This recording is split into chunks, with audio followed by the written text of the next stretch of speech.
Assalamualaikum warahmatullahi wabarakatuh. Perkenalkan, nama saya Zahra Latifah, peserta Latsar CPNS Provinsi Sulawesi Barat tahun 2022, gelombang 1, angkatan 2, kelompok 2.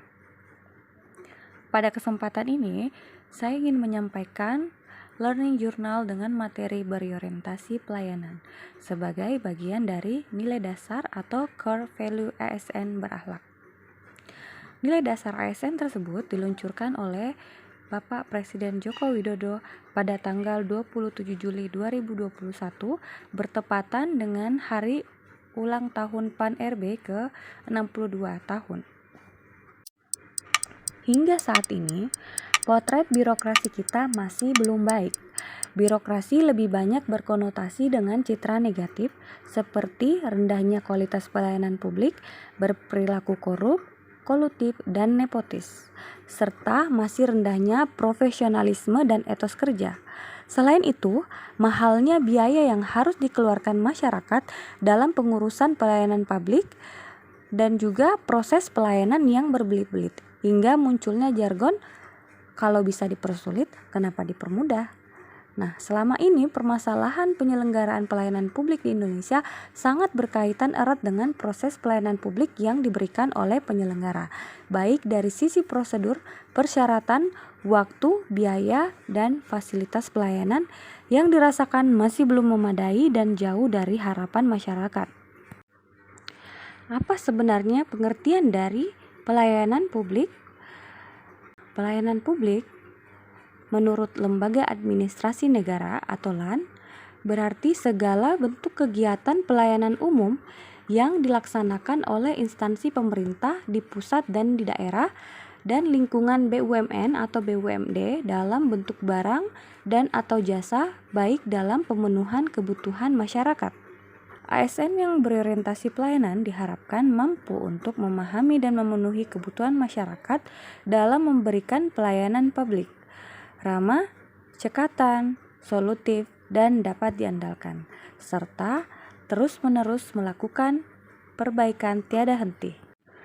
Pemberian layanan bermutu tidak boleh berhenti ketika kebutuhan masyarakat sudah terpenuhi, melainkan harus terus ditingkatkan dan diperbaiki agar mutu layanan yang diberikan dapat melebihi harapan pengguna layanan.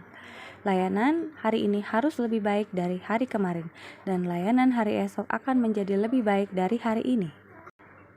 Pertanyaannya, mengapa ASN harus selalu mengutamakan pelayanan publik yang baik untuk setiap warga negara? Jawabannya adalah yaitu karena memang hak dari setiap warga. Hal tersebut sesuai dengan amanat konstitusi sebagaimana tertuang di dalam pembukaan Undang-Undang Dasar 1945 bahwa untuk memajukan kesejahteraan umum dan mencerdaskan kehidupan bangsa, amanat tersebut mengandung bahwa negara berkewajiban memenuhi kebutuhan setiap warga negara melalui sistem pelayanan publik yang prima. Yang kedua adalah pelayanan publik diselenggarakan oleh pajak yang dibayar oleh warga negara, sehingga para penyelenggara kebijakan publik harus paham bahwa semua fasilitas mulai dari gedung, prasarana, dan gaji ASN dibayar dengan pajak yang dibayarkan oleh warga negara, sehingga setiap warga negara memiliki hak untuk menikmati layanan yang baik dan prima. Yang ketiga adalah penyelenggaraan pelayanan publik sangat berkaitan erat dengan pencapaian hal-hal strategis bagi kemajuan bangsa di masa yang akan datang. Adanya kegagalan dalam penyelenggaraan pelayanan publik yang berkualitas maka tentu akan berakibat pada kegagalan kita sebagai bangsa dalam mewujudkan cita-cita bersama. Keempat, pelayanan publik memiliki fungsi tidak hanya memenuhi kebutuhan masyarakat, tetapi juga memiliki fungsi proteksi atau memberikan perlindungan bagi negara. Coba kita bayangkan, ketika pemerintah tidak memberikan pelayanan yang baik, maka tentu saja akan banyak terjadi tindakan sewenang-wenang, seperti main hakim sendiri, berbuat kekerasan, dan dari tidak adanya aturan dari pemerintah untuk melindungi warganya. Selanjutnya adalah seperti apa pelayanan publik yang baik itu? Nah, pelayanan publik yang baik harus memiliki 9 prinsip dalam pelayanan publik, yaitu partisipatif, transparan, responsif, tidak diskriminasi, mudah dan murah, efektif dan efisien, aksesibel, akuntabel, dan berkeadilan. Terdapat 6 elemen yang dapat menghasilkan pelayanan publik yang berkualitas. Yang pertama adalah komitmen dari pimpinan. Jadi pimpinan harus memiliki komitmen dalam menciptakan pelayanan publik yang berkualitas. Yang kedua adalah penyedia layanan sesuai dengan sasaran dan kebutuhan masyarakat. Ketiga, penerapan dan penyesuaian standar pelayanan di dalam pelanggaran pelayanan publik. Yang keempat, memberikan perlindungan bagi internal pegawai serta menindaklanjuti pengaduan masyarakat. 5. Pengembangan kompetensi SDM, jaminan keamanan dan keselamatan kerja, fleksibilitas kerja, penyediaan infrastruktur teknologi informasi dan sarana dan prasarana. Yang terakhir yakni terus melakukan pemantauan dan evaluasi terhadap kinerja penyelenggara pelayanan publik. Dalam mewujudkan penyelenggaraan publik yang baik, seringkali ditemui beberapa hambatan. Hambatan tersebut dipengaruhi oleh 2 faktor, yaitu berasal dari faktor internal dan eksternal.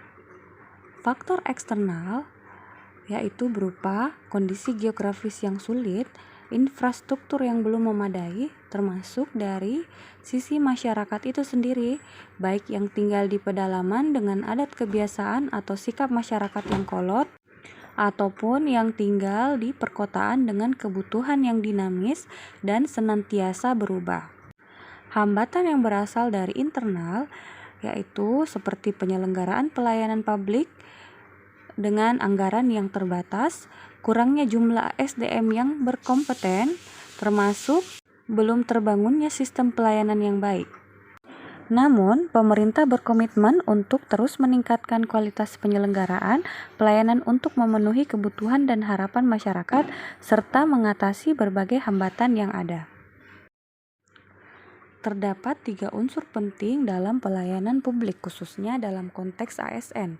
Yang pertama, penyelenggara pelayanan publik yaitu ASN atau birokrasi. Yang kedua, penerima layanan yaitu masyarakat, stakeholders atau sektor privat. Dan 3, kepuasan yang diberikan dan atau diterima oleh penerima layanan. Sebagaimana terdapat dalam pasal 10 Undang-Undang ASN, pegawai ASN berfungsi sebagai pelaksana kebijakan publik, pelayan publik, serta sebagai perekat dan pemersatu bangsa. Untuk menjalankan fungsi tersebut, pegawai ASN bertugas untuk melaksanakan kebijakan publik yang dibuat oleh pejabat pembina kepegawaian sesuai dengan ketentuan peraturan perundang-undangan, memberikan pelayanan publik yang profesional dan berkualitas, dan mempererat persatuan dan kesatuan negara kesatuan Republik Indonesia. Pelayanan yang diberikan aparatur harus merujuk pada standar yang ditetapkan pemerintah.